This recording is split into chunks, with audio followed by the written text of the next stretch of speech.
Welcome to the Solid Verbal. The Solid Verbal. Come after me! I'm a man! I'm 40! I've heard so many players say, well, I want to be happy. You want to be happy for a day? Eat a steak. It's that woo-woo! And now, Dan and Ty.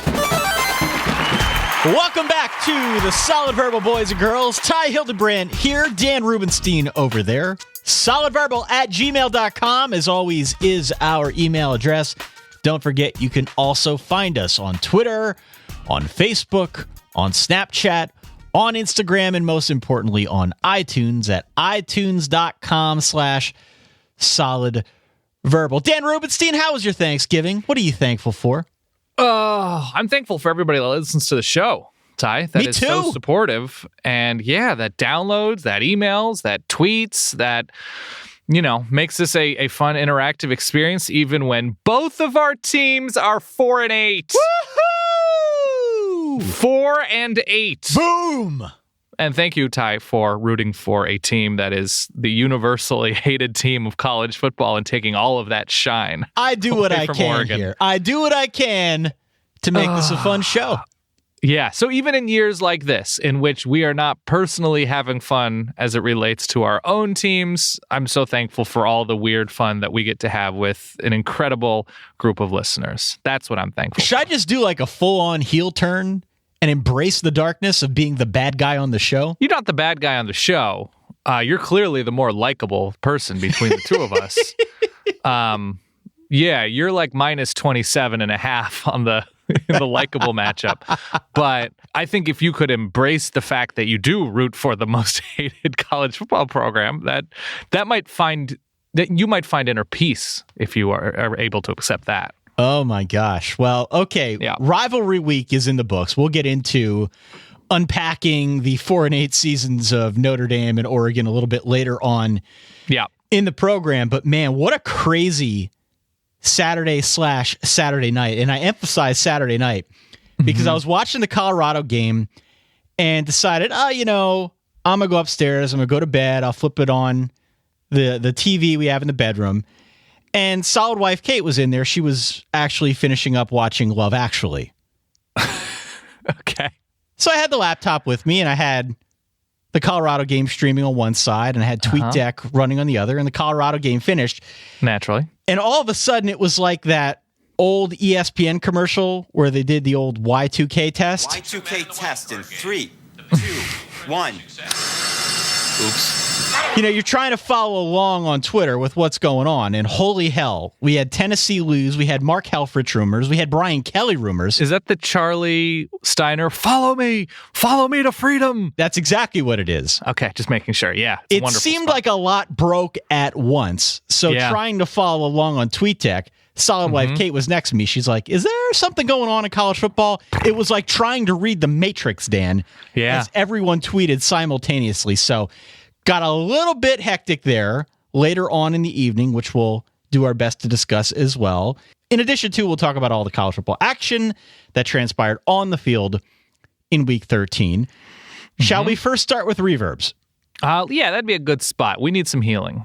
Healing, commence. Now, Ty, I want you to do me a favor. I want you to pour me a tall, warm, salty, milky glass of Jim Harbaugh's tears. What's up, fellas? Paul from Chi-Town. Hey, Dan and Ty, it's Michigan Andrew. Driving a long way back from Columbus. Obviously really bummed out. Hey, this is Nathan calling from Vienna, Austria. Hey, Dan and Ty, it's Kate from Richmond. What a win against the Michigan team that frankly outplayed them on the field, and they still managed to get it done. I'm 9 years old, and Michigan has only won the game once in my lifetime. You've talked all year about the baby Buckeyes. Turns out Jim Harbaugh was the biggest baby all along. Just got done watching Michigan draw the defeat from the jaws of victory. 2 interceptions, a fumble, game-killing penalties. Nothing worse than watching Ohio State win as a Michigan fan in Ohio. I'm a little embarrassed because I just called the FCC to complain that it was a little bit aggressive for the network television to show a snuff film on a Friday afternoon, but they reassured me that I was simply watching the Apple Cup. Big Husky fan, and 3,000 miles from Pullman is about as far as Mike Leach's offense was from the end zone this week. Go Dogs, Pac-12 North champs. On our way back to society from Pullman. That's what a top 5 team does to a good team on our way to Santa Clara. Just got done watching the Apple Cup. Hope Luke Falk is one of those hosts from Westworld, because guess who just got murdered? Turns out Georgia alumnus Kirby Smart just can't win the quote-unquote big game. Well, Gators, we spanked you yet again. So, hey, don't worry. It's not like you have to play Alabama next week. And I'm just wondering, what was your favorite third down conversion by Florida? I just wanted to know, what's been your favorite touchdown scored on the Alabama defense since October 23rd? This is your weekly reminder that Tennessee is not a good football team, and we were dumb for ever thinking that they were. Dan, Ty, help. I need someone with a pulse to play defense for Ole Miss. Glad it's finally rivalry week so I can throw out Oregon's record. USC tried so hard and got so far, but in the end, it doesn't even matter. But there isn't anything quite like watching a meaningful college football game in Colorado in the month of November. Let's go Buffs. Just watched my Buffs go 10-2, South Division champions of the Pac-12. I do believe the Wahoos got murdered. So, Pitt opened the Big East basketball season with a 76-61 win over Syracuse. Watching Nebraska lose today was like watching your old college car finally fall apart and bite the dust out in the desert. Although Joey Julius did not get his Heisman Trophy moment in the end zone, I am certainly thankful for Penn State winning the division. So Penn State's margin of victory was 3 times more that of Ohio State and Michigan combined. The Land-Grant Trophy, it just means more. We finally have Patrick Mahomes in a winning effort. Yay! Hey, Dan and Ty, what you hear in the background is the sound of a horned frog win.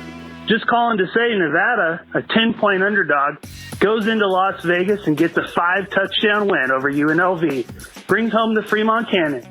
Throw those records out the window. I just got done watching my alma mater, Western Michigan University, finish off a perfect 12-0 season. And after today, watching Boise State and Houston lose, I just have a question for you.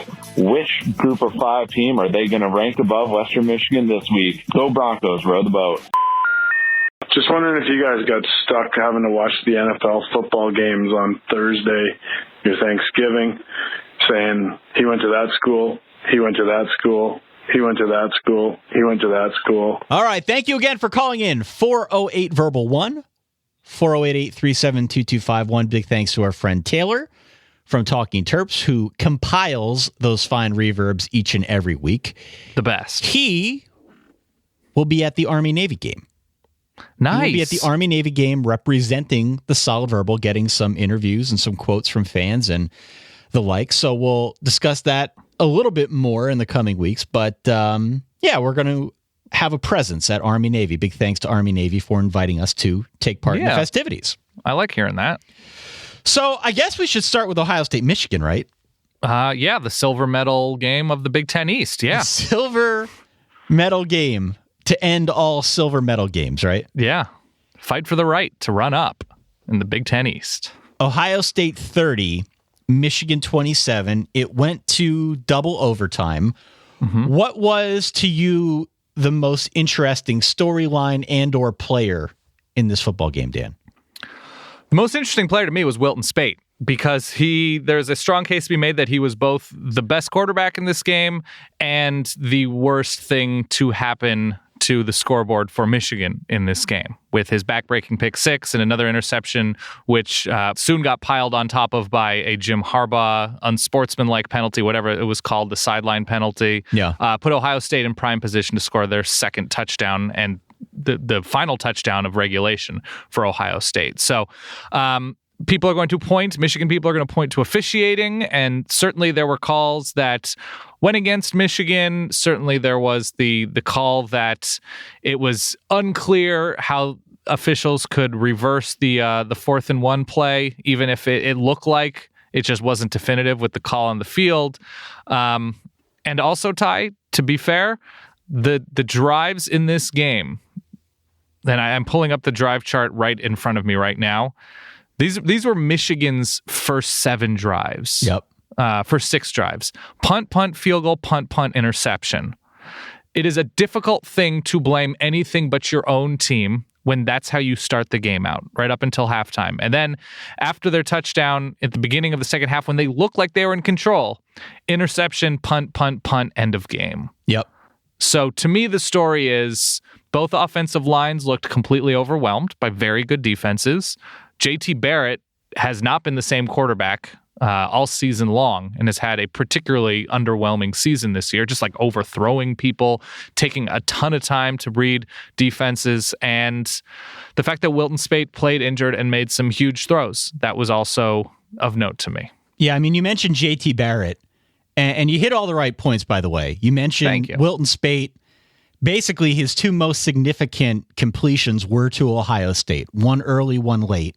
You mentioned Michigan's inability in the second half to, I would say, get a ground game going, which made it hard to sustain drives. You mentioned 3 punts, the fumble, the interception. All that stuff makes it really hard to win. Coming back to JT Barrett, though, to me, he was the most interesting player in this game because he really was the X factor. You're right, he wasn't good throwing the ball. He's had trouble with that all year.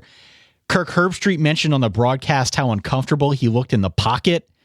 He didn't get much protection, mind you, but even when he did, he was inaccurate. At one point, I watched this game with Mama H. At one point, I said to her, gosh, he's kind of a liability back there right now.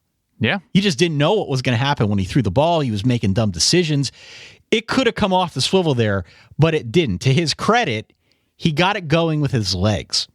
And after he got it going with his legs, then it seemed as if he found a little bit more confidence. Then he made some bigger throws. You mentioned some of the missed calls. They did play a factor. It was the PI near the end, yeah. They absolutely played a factor. The missed PI, yeah. The missed pass interference call, for sure.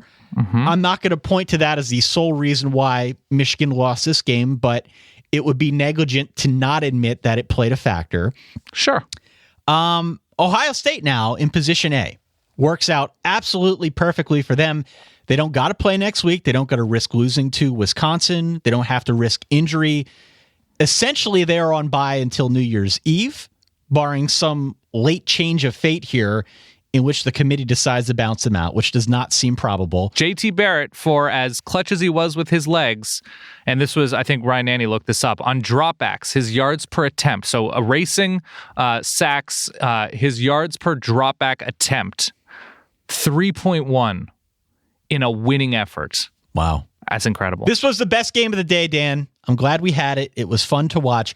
We could talk about big picture as it relates to Michigan here momentarily, but first we do need to talk about what happened elsewhere in the Big Ten. So by virtue of Ohio State winning, that opened up the door for Penn State to jump up and snatch the Big Ten East title, and they did. They did. 45-12 was your final here, Dan. I remember 8 weeks ago, we talked on this program about James Franklin and how it might be best for Penn State to look in a different direction. At that point, They had lost by 39 to Michigan, and it didn't look as if this whole reclamation project on offense was going so well. But here we are. Penn State wins 45-12. They've won a bunch of games in a row, and they've done so by capitalizing on big plays. Mm-hmm. What really needs to be mentioned here is the big play potential. Trace McSorley now, I saw, averages over 16 yards per completion. Had 22 yesterday per completion, yeah. Right, which puts him tops in all the nation. His 4 touchdown passes were of 34, 45, 59, and 40 yards. Mm-hmm. He's gotten real good at doing that little Tecmo Super Bowl move where you drop all the way back, then run full speed towards the line of scrimmage and throw it. Uh-huh. If only to maybe get some more oomph on the ball because he doesn't have a whole lot of that naturally. Uh-huh. However, Joe Moorhead and James Franklin are doing this. It's been amazing. It has been amazing, and it's been one of the better stories in college football, at least from a football standpoint, that we've seen all year. So Big Ten East goes to the Penn State Nittany Lions. They finish up the year, the regular season, 10-2. Yeah, you certainly, along with, I suppose, PJ Fleck, Mike McIntyre, and I'm sure I'm leaving out other people, maybe Neil Brown, James Franklin, National Coach of the Year. That has to be a very serious conversation. They start out 2-2. They lose to a pretty decent Pitt team. They lose to a clearly very good Michigan team. And people are sort of wondering if Trace McSorley is the guy, if, the new coordinator hires are working out. And they roll off 8 straight. Yeah. And it is quite impressive. Trace McSorley has... am I wrong to say he has clearly surpassed Christian Hackenberg? It's Trace Mox Sorley, Dan. Excuse me. Trace Mox Sorley. That's right. Yeah, I would assume so, right? No two ways about it. In his first season starting, leading them to a division title, leading them to the Big Ten championship game, and leading to a ton of big plays, and certainly having Joe Moorhead is a difference and perhaps a difference maker, but an incredible year for Penn State. And should also mention Saquon Barkley went down injured. He appears to be okay, I think. Was up and walking, but he was a complete non-factor against Michigan State. Penn State couldn't really get anything going on the ground. And as you mentioned, they look like a very good second half team. So weird year for Michigan State. Weird, just completely unexpected. They finished 3-9 after making the playoff last year. Last year they were in the playoff. They finished number 4, 3-9. That's an incredible fall. We could have an entirely separate podcast talking about unexpectedly incredible falls, Dan. Yeah. Okay. There were plenty of teams that fall into that category this year, but Penn State was not one of them. 10-2. They're going to go up against Wisconsin now. Wisconsin was actually losing for a while against Minnesota, but then found a way to make some big plays and switch it on in the second half. You could argue, Dan, and I realize this may be a bit of a controversial opinion. Okay. You could argue that Mitch Leidner's banner 9 for 26 4 interception day played a factor here. Sure. In giving the game, you could argue that that's why Wisconsin won. Alex Hornibrook was knocked out of this game with an apparent head injury, which is something to follow now in the build up to that Big Ten championship game. I would also respect Wisconsin's pass defense as well, though. Totally. Not just Mitch Leidner. Yeah. Totally. No. I'm shout out Jazz Peavy as well. Here's where this gets interesting. Okay. You could absolutely make a stronger case for Michigan at 5 than at 7 behind Wisconsin and Penn State because Michigan beat both those teams earlier in the year. If in fact that happens, and if something goes whack like Washington loses to Colorado, that's when the rubber really meets the road. Would the committee put the number 2 and 3 teams from the Big Ten East into the playoff over the actual Big Ten champion? We'd have 2 teams then, neither of which won their conference or their division, getting their way into that top 4. Why do you even play a Big Ten championship game then? That's the point.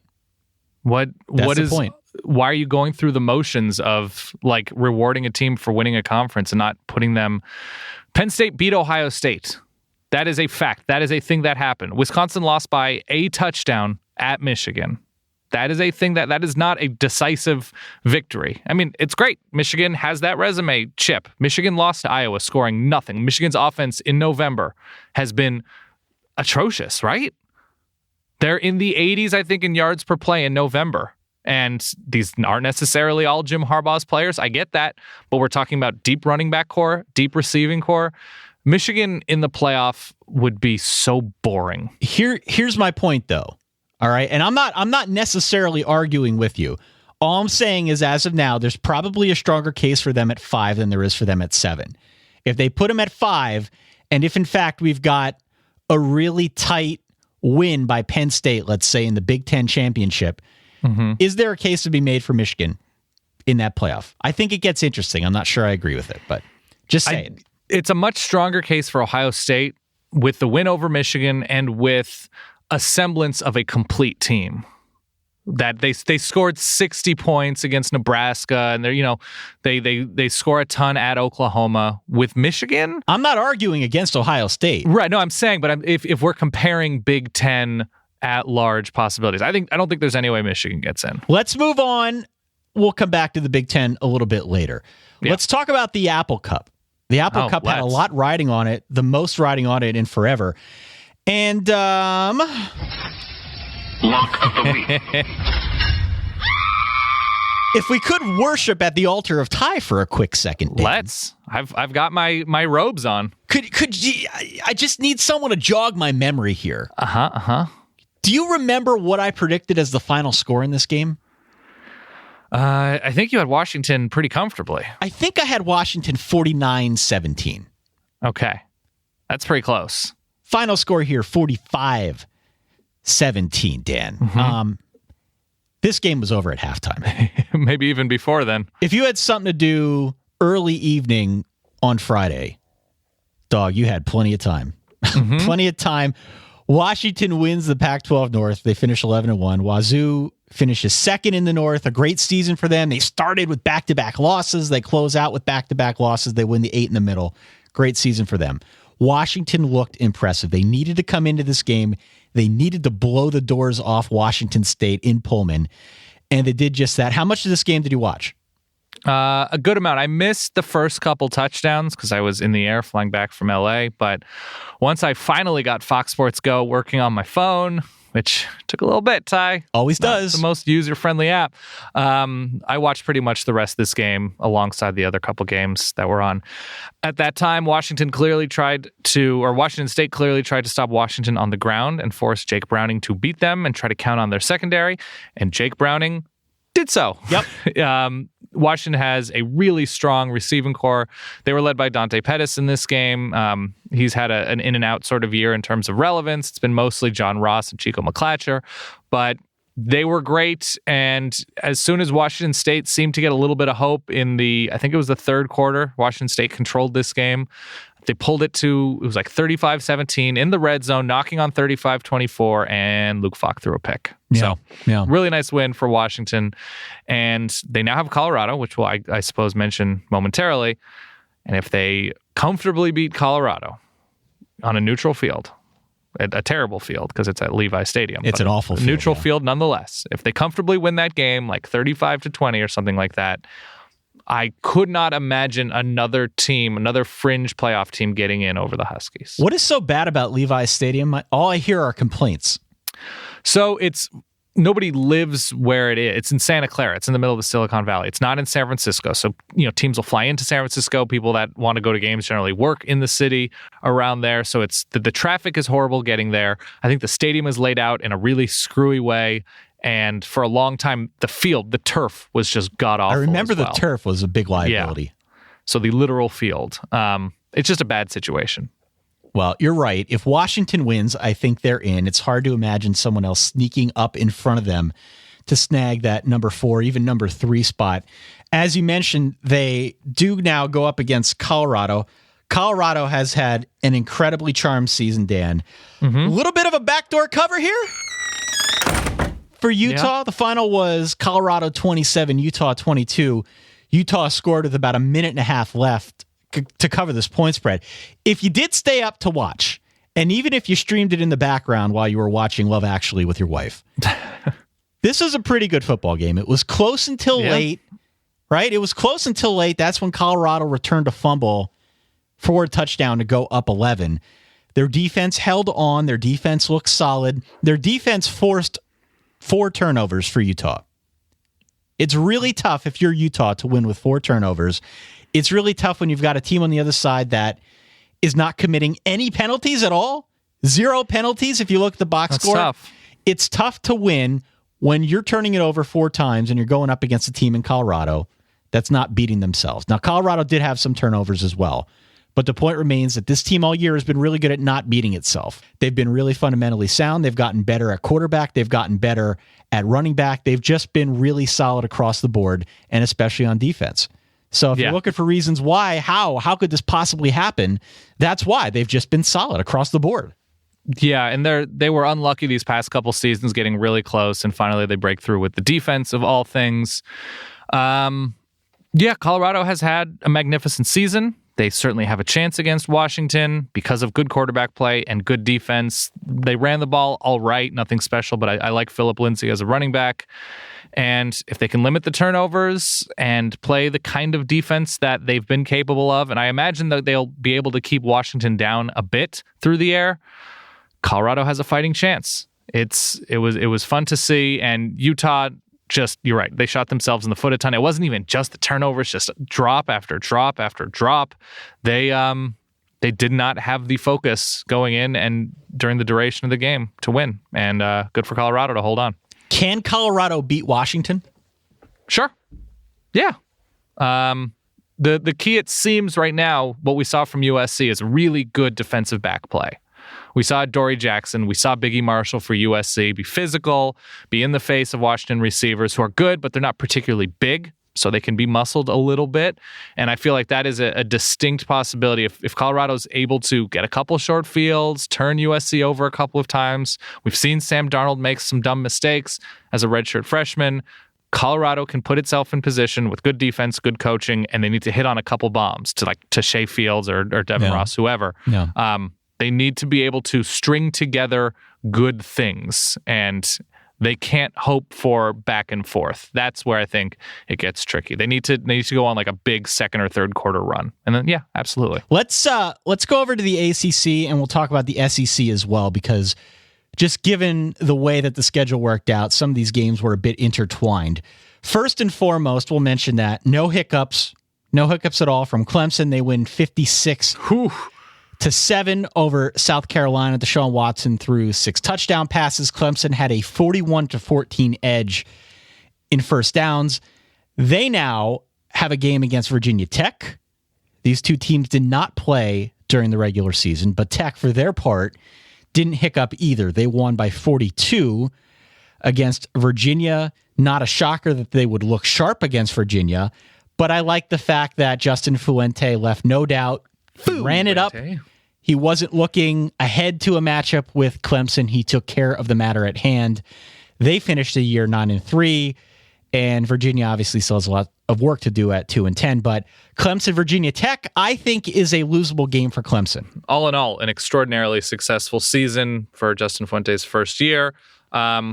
Somewhat of a disappointing way to finish out the season for Gerard Evans, but he was solid enough against Virginia. The big thing is Clemson's defense is peaking right now. And Virginia Tech's defense has been really good all season long. For the most part, all season long, really good defense. So, yes, it will come down to coaching. It will come down to the depth of skill that Clemson has over Virginia Tech. I mean, between Mike Williams, Artavis Scott, Deion Kane, Ray McLeod, Jordan Leggett. This is basically last year's Clemson team. And if they're playing like they're playing, if they're playing like they played against South Carolina, they are last year's Clemson team, and that they'll comfortably beat Virginia Tech. I would also add that next week, just in looking ahead of the 4.5 big championship games that we have, I think the one that I might be most confident in as it relates to the point spread is Virginia Tech. Really? We'll get into that on Wednesday. Ooh. There's going to be one that's close. Moving over to the SEC, it is going to be Alabama against Florida. We knew that, but Florida State was a big game, right? The Fresh by Florida Sunshine Showdown or some marketing gimmick. Florida State wins 31-13. Dalvin Cook, I'm going to clap for Dalvin Cook. Yeah, he broke a 32-year-old record when he scored his 45th career rushing touchdown. That breaks Greg Allen's Florida State record. I don't think a bad year for Florida State, just maybe not as high of heights as we had expected. Within the context of how talented they are, and obviously Sean McGuire going down right before the season started with a green quarterback, it doesn't help, and the lines were sort of disappointing, I think, and probably lost them that North Carolina game. But you started talking about the SEC. Alabama finishes the season 12-0, the clear best team in the country. Can I ask a question about the other 13 teams, Dan? I was going to ask one too. I wonder if we're sort of on the same path. I'm just wondering if maybe you know how many losses, at a minimum, those other 13 teams had in the SEC. At a minimum, 3, which means there wasn't a 10-win team. There wasn't an 11-win team. Now, what you're saying, Ty, is certainly there must be a 9-win SEC team. No. And this year, our $4 million champion, who is the coach that is making $4 million for coming in last place in the SEC West, is it's Hugh Freeze. I can't figure out Florida. It's easy to figure out this offense. This offense is really bad. It's a weird situation where you've got an offensive-minded coach with a terrible offense, but a baller defense. Mm-hmm. So now they've got this game against Alabama. I don't suspect it's going to do a whole lot to restore confidence in that Florida offense. I'll tell you what it's going to do for Florida. It should help their future quarterback recruiting because anybody can come in there right away. If you've got eligibility, Florida is interested in you. Grad transfer, regular transfer, JC transfer, just a freshman coming in. Florida's got room. Florida's got room if you've got a warm arm. By the way, Malik Zaire has options, man. He's got options this year. God, where would you go right now if you're him? Because I'm assuming he hasn't actually made it official that he's going to leave. He hasn't made it official, but he's go to Colorado. He's Save Alufau's a senior. I feel like LSU's interesting. Where's he from? He's from Indiana or Illinois? He's from Ohio. So he's not going to go to Ohio State. I feel like LSU's an interesting place for him. Yeah, who's just a quarterback away right now? I feel like if I'm picking, LSU's the pick. Yeah, LSU's a good option. Especially with what Lane Kiffin did if he ends up being the OC. True. Especially with what he did with Jalen Hurts at Alabama. Right, who's not dissimilar, yeah. He could do some work with Malik Zaire. So if I'm picking right now, gun to my head, that's where I go. Alabama and Auburn in the Iron Bowl, Dan. They win 32-12. In reality, it wasn't even that close. Let me rattle off a few stats for you. Bama outgains Auburn 501 to 182. They held the ball for 40 minutes. They got 26 first downs compared to Auburn's 7. I believe, unless I am sorely mistaken, that Alabama went the entire month of November without surrendering a touchdown. Is that right? That is absolutely correct. This was a dominant crockpotting. That's what this game was, Dan. You're going to pour the contents of that crock pot into that iron bowl. Yeah. I would be content at this point, as a college football observer, to hand the national championship to Alabama. Thanks for coming out. Good job. Okay. Great effort. And just watch a 4-team playoff between Ohio State, Michigan, Wisconsin, and Penn State. You have really a low bar for entertainment. Should also point out, Ardarius Stewart is ridiculous and should be commended, and even threw a pass in this game. And Bo Scarborough just runs through walls because the Auburn front is not nothing. And Bo Scarborough ran hard and fast and strong. Auburn just could not get anything going. They started Jeremy Johnson. I don't think he completed a third of his passes. John Franklin came in, had a couple nice throws, but nothing particularly special. And Auburn just could not get anything going on offense. And if I had to guess, with the type of defensive year that Auburn had this year, if Auburn does not start looking good on offense early in 2017, the bottom of Gus Malzahn will become quite warm once again. Elsewhere in the SEC, let's stay put. It was such a garbage day for the most part for the South. It does just mean more. We should, Ty, disclaimer, we got to say that. It does mean more. It does mean more that South Carolina lost by 49 points to its rival. It means more that Tennessee choked away a lead and lost to Vanderbilt by 11. It means more that Mississippi State demolished Ole Miss on the road. It means more that Georgia had a decisive margin in the fourth quarter. I think they were up 13 and lost at home to Georgia Tech. It just means more that the big winner of your day was Kentucky. Kentucky, by the way, Dan, in a little bit of a shootout.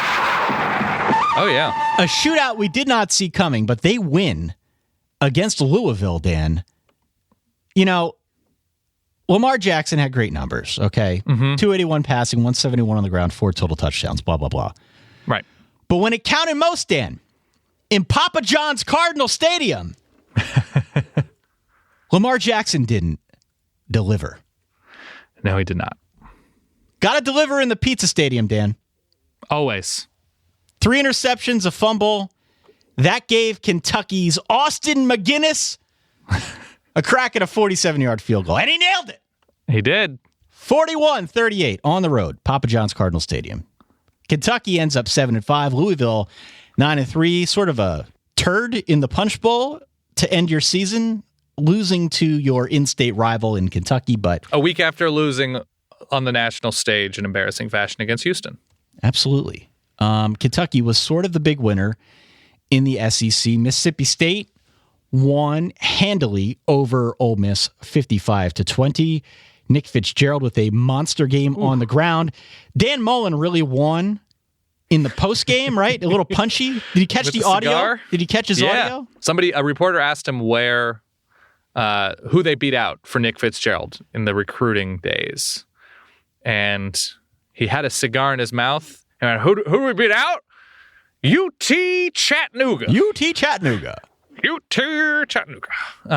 Man, Mississippi State just taking it to Ole Miss. Shut him out in the second half. I don't, and by the way, we're talking about Kentucky Louisville right beforehand. Lamar Jackson does not finish out his season in a fashion that we figured he would after seeing what he did in the first half of the season. Correct. Is he your Heisman Trophy winner? Yes. He is still my 3 Heisman picks Trophy winner. And a fumble, I believe. Now, it's not pretty. He's still my Heisman Trophy winner. I tweeted this from our account earlier this morning, recording this Sunday morning, midday. The quarterback efficiency, so the quarterback ratings of the last 5 or 6 Heisman quarterbacks, their national ranking, their QB efficiency national ranking was generally top 5, if not top 3. Johnny Manziel was number 13. That was the exception. In November, Lamar Jackson is the 45th best quarterback rating. Yeah. I'd be fine with Baker Mayfield. I'd be less fine with Jake Browning. I'd be fine with Donta Foreman. I'd be fine if we want to have a discussion, Ty. What Christian McCaffrey has done this season warrants a conversation. I would be inclined to go Foreman if I am picking a second place. McCaffrey's been the better pure running back than Foreman, just in terms of yards per carry against his conference. Yeah. All right. Well, it's an interesting debate. We can have that debate at some point here over the next couple of weeks. Actually, you know what? There's something else. Oh? I don't like the Heisman that much. No, me neither. I've never liked the Heisman. It's the biggest deal college football thing that I think is the most boring. I am not a fan of individual awards. Never have been, never will be. I don't like Halls of Fame. I don't like Heismans. I don't like any of that. MVPs, nope, don't like any of them. I like the Heisman. I gotta tell you that. Because that's moment specific. That's a human award. I want to talk about Vandy. Okay, let's talk about Vandy. 2 weeks running now. Home Dog of the Week. Vandy 45, Tennessee 34, Dan. In the words of one Derek Mason, you gotta fear the V, baby. He was pumped up after this win. A long road back to bowl eligibility for Vandy. They went 3-9 his first year, 4-8 in his second, and now 6-6 in his third by virtue of this win. Everyone said he was a great hire when he came over from Stanford. Initially, it did not look that way, but they gave him time. Things are now moving in a very positive direction. On the flip side, Dan, I think it is safe to say that Tennessee is not going to be making the Life Championship playoffs this year. No, they're champions already, Ty. Pay attention to the news. They will not be able to defend their Life Championship. That's true. Okay, thank you. I appreciate it. A really bad loss for them, and not because they lost to Vandy, but just the manner in which they lost, giving up over 600 total yards to a bad offense. And wasting a pretty damn great day from Josh Dobbs. Absolutely. Absolutely. So we got folks now calling for Butch Jones's head. I don't think Tennessee's going to do it, but look, 8-4 with this much talent, especially in a down year in the SEC, that's not good. It's not a good look. If they don't do it this year, clearly he is on a lukewarm, a mild seat entering 2017. Yeah, the interesting thing, too, is if Vandy hadn't taken a step forward this year, it would have been disappointing because of the context of the SEC, with how many down teams they had the opportunity to play. And with what we've seen of Vandy playing to their ceiling, like they did yesterday, Kyle Shermer had a great day coming off of the decisive win against Ole Miss. Losing to Missouri probably shouldn't have happened. Even losing to Auburn probably shouldn't have happened. They were pretty competitive in that game, and and those are both on the road, so at least there's not that criticism. Losing to Kentucky is fine. Kentucky had a good turnaround to their season after a slow start. Heck, they could have even beaten Florida. We could be talking, if everything broke correctly with this Vandy team, with how competitive they were, especially on defense, that they're like a 9-3 team this year. And I'm saying that, and I'm being as optimistic as I possibly can because I'm kind of okay with Derek Mason going to UG. I'm kind of okay if that happens. That's a perfect segue. I do want to enter into the whole coaching rumors, coaching hires discussion here. But first, we got to pay some bills. Let's do that here. As a number of schools are about to do in a big way. Absolutely. We've got a bunch of big championship games coming up. Mm-hmm. I'm looking at the spreadsheet that I have yet to send you, but I've already got mapped out the games for the coming week. There are some big ones, and there's a chance that if you're living in Atlanta, if you're living in Orlando or Indianapolis, even Norman, Oklahoma, you might want to check out some of these what amount to conference championship games. And the best way we would advise you do so is via SeatGeek. SeatGeek is the smartest, the easiest way to find tickets for all the games that you want to see up close and in person. As you know, Dan, there is nothing like being in the stadium. Nope. For the biggest plays, the biggest games of the year. With SeatGeek, it's never been easier to get the guaranteed seats you want for a great value. We probably sound like broken records. I'm not even reading off a script when I say it. It's just sort of ingrained in my mind. We both have the app on our phone. We both love the app. We have gotten countless tweets about the app and the ordering process. SeatGeek really is the best way if you want to buy tickets to get them. The way it works is they aggregate all sorts of tickets out there from a variety of different ticketing sites. They then have the wherewithal to grade those seats so they can tell you where you're going to get the most value, the most bang for your buck. They back everything up with a confidence guarantee so you can shop. You don't have to worry about, oh my God, are these tickets going to be good? They take care of all that for you. They have a guarantee, 100%. So again, you can shop with confidence. Here is the way this works. Download the app for free. It's a free app, SeatGeek. Once you get it, go into settings, add the promo code SOLID, SOLID. They're going to send you $20 after you make your first ticket purchase. The long pause here is intentional. That's great news, Ty. Allow that to sink in. Socks just flew off. Thank you. Free app, promo code SOLID. You make a ticket purchase. You're going to get the best price because you're using SeatGeek. Obviously. After you make the purchase, with the SOLID promo code attached, you're going to get $20 in rebates. That's all I got. I got nothing else. Wonderful news. Listen, we agree. We're on the same page, Ty. All right. SeatGeek, check them out. Promo code SOLID. So look, I mentioned coaching changes, coaching rumors, what have you. Let's talk about LSU beating Texas A&M. So LSU wins 54-39 on Thanksgiving. Beating them down. Trevor Knight played. Was good to see him back out there.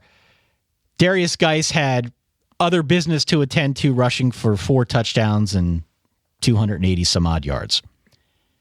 Now, let's talk about LSU's direction moving forward. There were rumors that had emerged that perhaps Tom Herman might be the lead candidate for the job, that he was close to being named LSU head football coach. Handshake agreement. Yeah. We now know that to be utterly false. Well, he may have agreed. I don't know. Well, he's not the coach. At that time, it could have been true. They have now gone in the definitive direction of one coach, Ed Orgeron. How do you feel about this? I feel pretty good. Yeah? In that I hope he succeeds. I hope that he has the opportunity at home to run the program in his image. I hope that he hires a really good offensive coordinator. The strong leaning appears to be Lane Kiffin, obviously, who he has an extensive history with. Yeah. It's somewhat difficult to see Lane Kiffin leaving the success that he is almost assured at Alabama, but, sometimes you want to do it your own way, not necessarily Nick Saban's way. And it's understandable that he'd end up in Baton Rouge if he's able to recruit a quarterback. He has already done something, a pretty good quarterback, not even a good quarterback, a pretty good one. He's already done something that Les Miles hasn't really done in recent history. You'll remember Zach Mettenberger was a transfer from Georgia. So I think everything is set up for him to succeed. He should be able to bring plenty of talent in LSU. Next year's schedule is pretty good. He's got a really good team. If he's able to retain Dave Aranda, he's in a good place. He has to manage the clock, manage personalities, and keep stocking the depth chart with insane talent. I don't think that's unrealistic. It's a little bit strange that LSU couldn't land somebody perhaps bigger. LSU is a somewhat recent national champion. They play in huge games in November every year. But listen, you can look to USC and what they've done with Clay Helton. You can look to Clemson and what they've done with Dabo Swinney. There is success in keeping momentum with an interim guy and taking that tag off of him. So it's a great story. He played at LSU briefly, I believe, before going elsewhere. And he's from there. And he seems like a likable dude, right? Would agree. Yeah. He drove with the windows down singing music at full volume. He picked up the AD when the AD officially told him, Joe Oliva. So, yeah, I'm rooting for it to be a success story. I am as well. We know he can recruit. We know he's got a great defensive mind in Dave Aranda on the staff. Mm-hmm. He mentioned supposedly he's going to go after Kiffin. That could be interesting. He's from Louisiana. We know it was like his dream job. It was destiny. He wanted it. So his Randy Edsel to Maryland dream job, absolutely. Sure. So it's a great story. I hope it works. But to your point, LSU is a top 5 job. And I can't help but feel like this was a bit of a panic move. Do you mean to tell me there is nobody out there with a more proven track record that was interested in LSU? I find that hard to believe. Jimbo and Tom Herman are off the table. Right. Who is your move if you are the AD? That you are seriously, is it Dana Holgerson? Is Larry Fedora? Those are names tossed around. I don't think it's Larry Fedora, and I don't know if it's Dana Holgerson. I also realize I don't have all the information. Like I would be curious to know what other names they thought of, what other names they contacted. Brian Kelly was like a name that was thrown out there. All right, now you could debate the merits of that as an option moving forward, but at least he's got a track record, okay? More of a track record than Ed Orgeron. Who's beaten Stanford more? Shut up. I want to know if there were any other names that they at least considered before going to Ed Orgeron. It just feels like it was quick. It feels like they could have gotten somebody else interested, but I don't know. We'll see. I hope it works. Grass isn't always greener. You kind of, LSU's offense was really good in November outside of the game in which they scored 0 points. But as somebody pointed out, I don't remember who, LSU's offense is sort of went into shells after the Alabama game. Whether it was body blow theory, what it was just broken spirit, whatever. That didn't happen this year. No. Darius Guy set an LSU record that was only in existence for 1 month on the ground, rushing for 285 yards. They carved up a very talented but still very flawed Texas A&M defense. Through the air, no less as well. Danny Etling was 20 of 28 for 324 and 2 touchdowns and no picks. So if nothing else, we know that the odds are incredibly slim that down the road, this team will, for whatever reason, quit on the coaching staff, which I think is a pretty huge deal. Yeah, absolutely.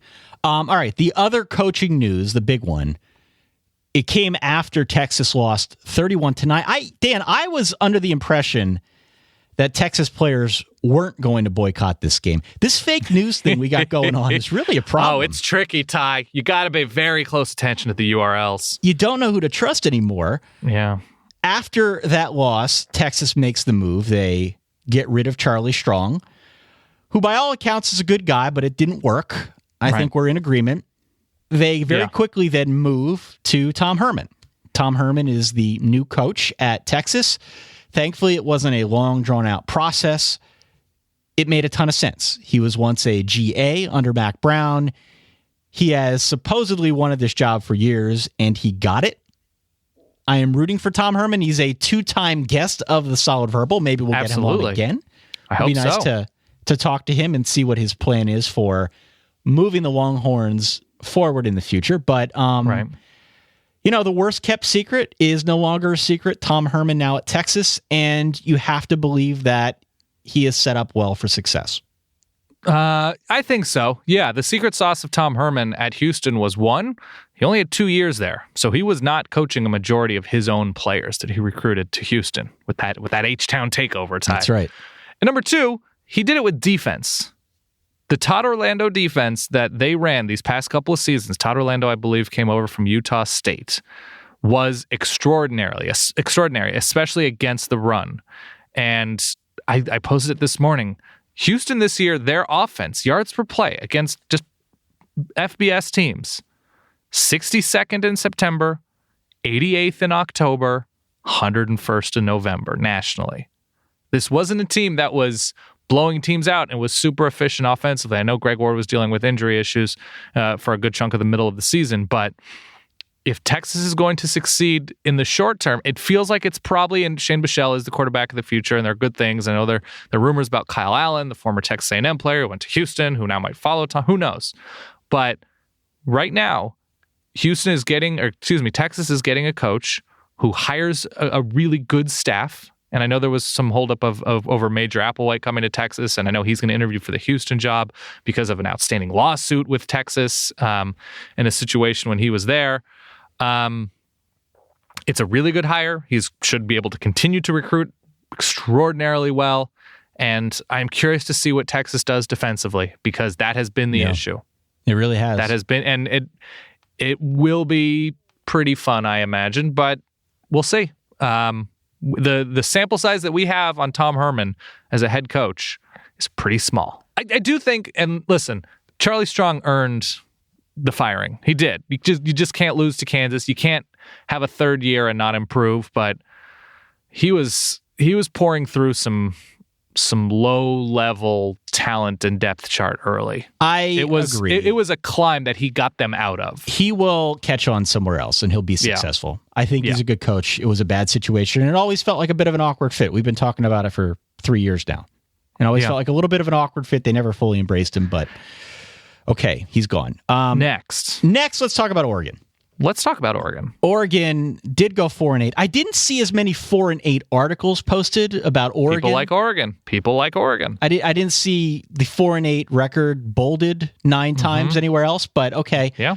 Oregon State beats Oregon 34-24 in the Civil War. Mm-hmm. Rumors have been emerging for weeks now that Mark Helfrich is on the outs. He's got a huge buyout of like $11 million, but bigger than Charlie Strong's. Yeah, they are preparing now to make that move to transition somewhere else, Dan. It seems as if the writing's on the wall. Chances are by the time people listen to this, there's a chance that Helfrich will be fired. Which direction do you want to see them go as an Oregon fan? I have a lot of thoughts. They're mostly boring. I don't know. Somebody with head coaching experience would be nice, would certainly be a big advantage. I don't know. Is there a standout coordinator without head coaching experience? I know Dave Aranda is from the West Coast, from LSU, and he's certainly a name that could help Oregon's offense, but I'm not super keen on that. Locally, there's Bo Baldwin at Eastern Washington. He's had a ton of success there on a stupid field.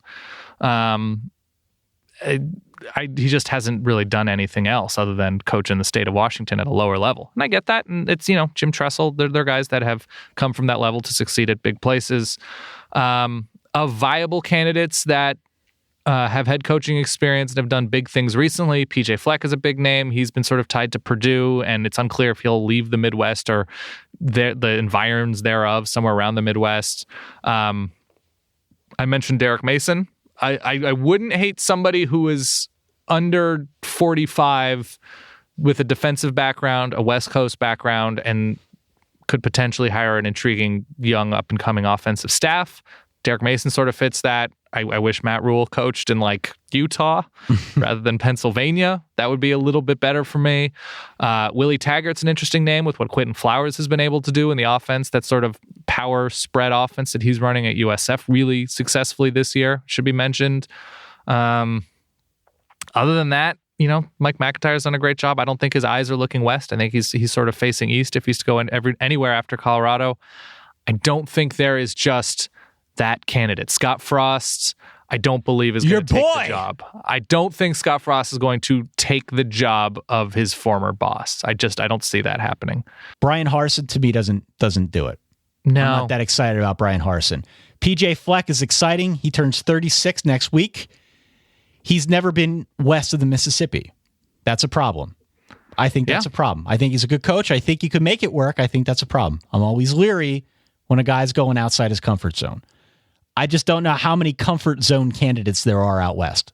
Is Boise State sort of keeping the success of Chris Peterson players now that they're getting farther away from it? I don't think they are.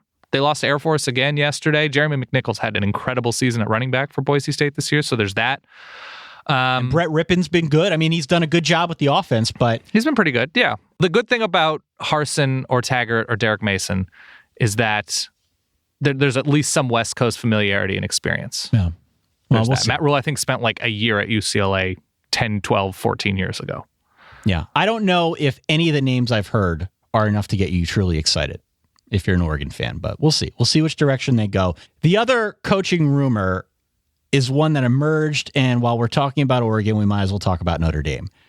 So Notre Dame lost. By the way, let's talk about this game. USC wins 45-27, the battle for the jeweled shillelagh.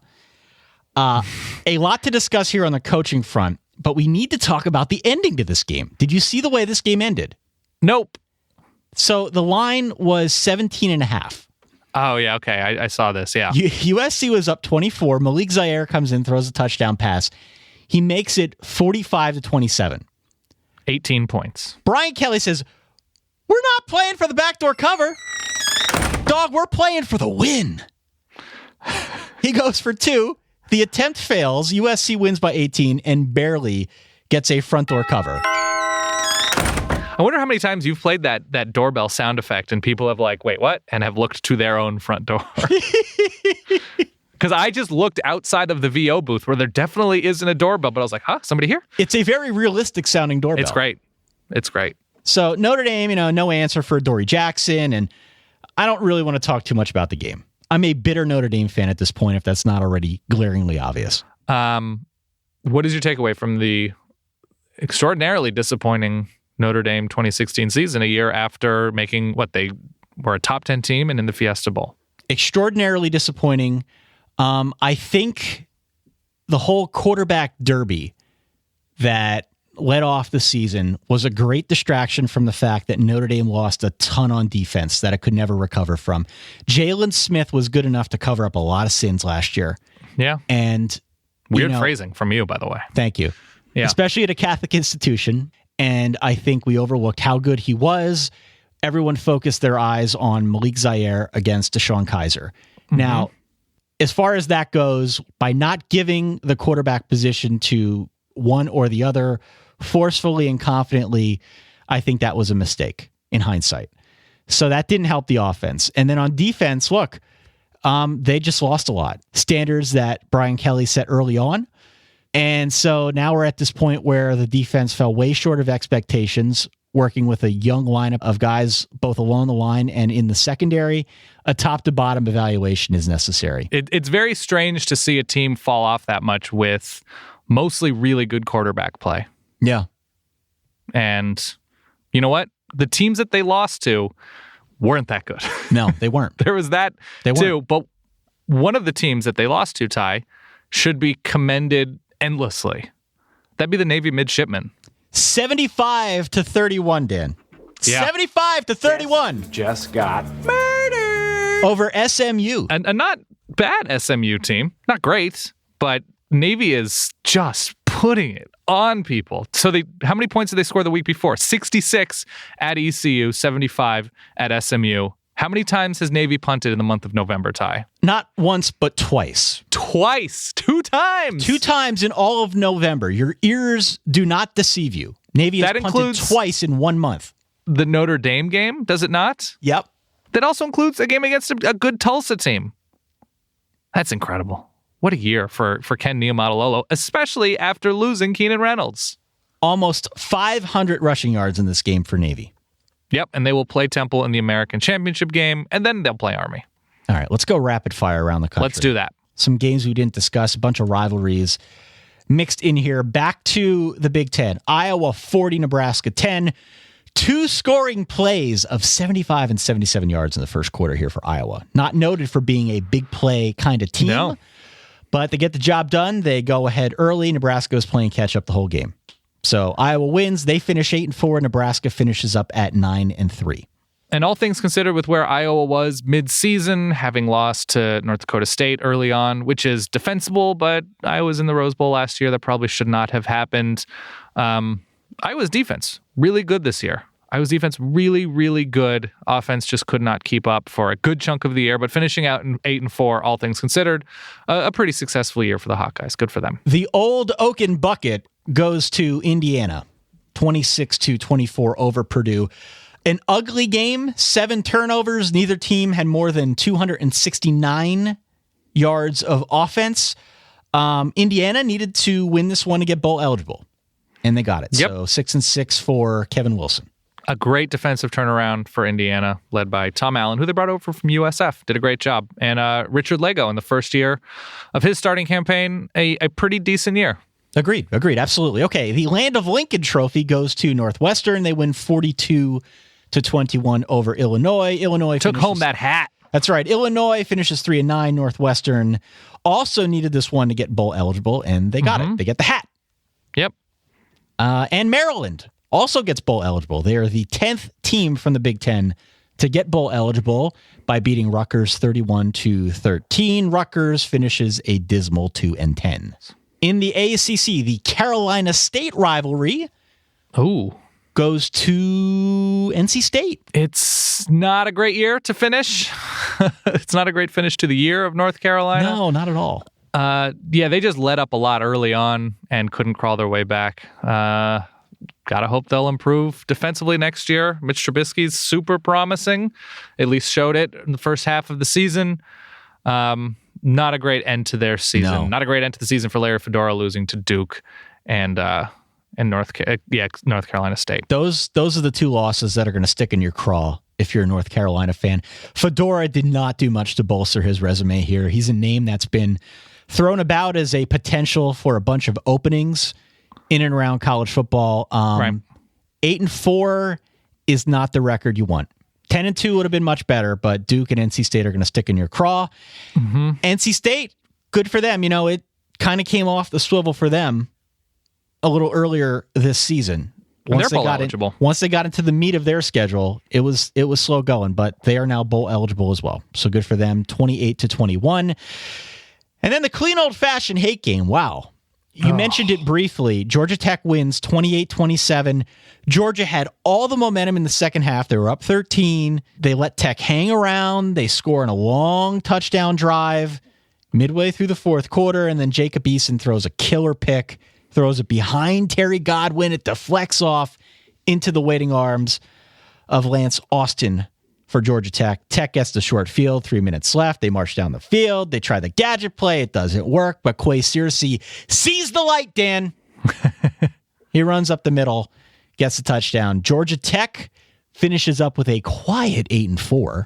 A quiet 8-4, which is especially, it's just weird considering where they were last year. 3-9 last year, a year after they won the Orange Bowl. So Georgia Tech playing just straight into that brand. As soon as you think you know what they are, that's what they're not. And on the flip side, I'm sure Georgia is pumped, let's say, after firing their coach to now go 7-5 in season 1 under Kirby Smart. I was talking to our pal Spencer Hall about it. The Nick Saban poison tree is not particularly showing fruit right now. But here we are. Georgia Tech, Paul Johnson, he doesn't think you can run the ball longer than his... and that's great. Okay. Good for Georgia Tech. Speaking of Mark Richt, he wins against Duke 40-21. Brad Kaya becomes Miami's all-time career passing leader. Another quiet 8-4. 396 and 4 touchdowns through the air for him. You are correct. A quiet 8-4 in his first season. Duke goes 4-8. BC, bowl eligible? No. And then there was this Pitt-Syracuse game. Holy moly, there was. Crap. I hung out with Mama H yesterday. We were watching the games, watching Michigan, Ohio State.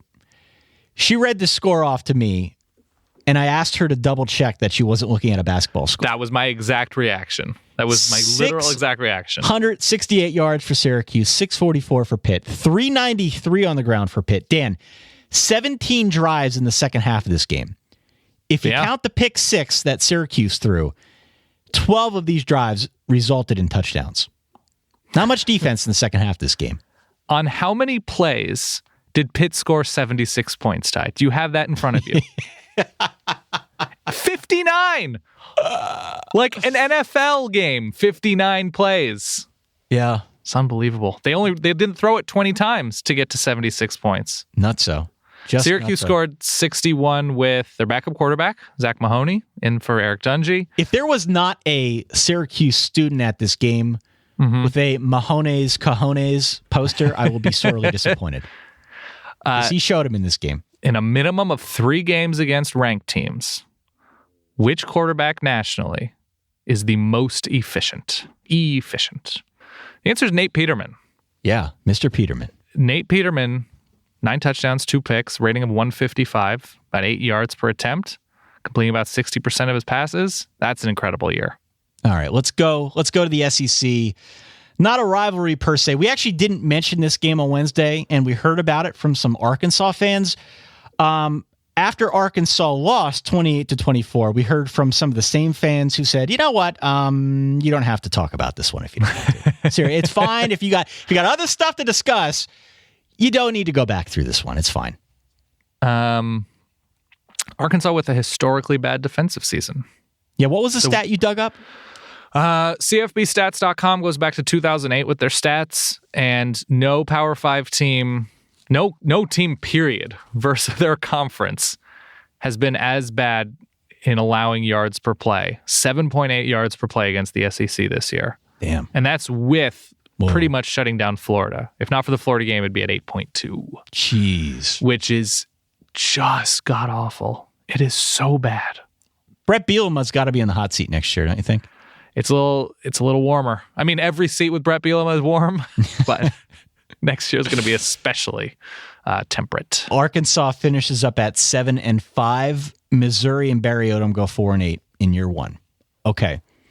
Elsewhere, let's go back to the Pac-12 very quickly. Cal beats UCLA by 26. Speaking of hot seats, I would imagine a 4-8 UCLA is enough to warm the seat of one Jim Mora Jr. Stanford wins 41-17 over Rice. Christian McCaffrey, to whom we alluded earlier, he finished with 30 carries for 204 and a touchdown.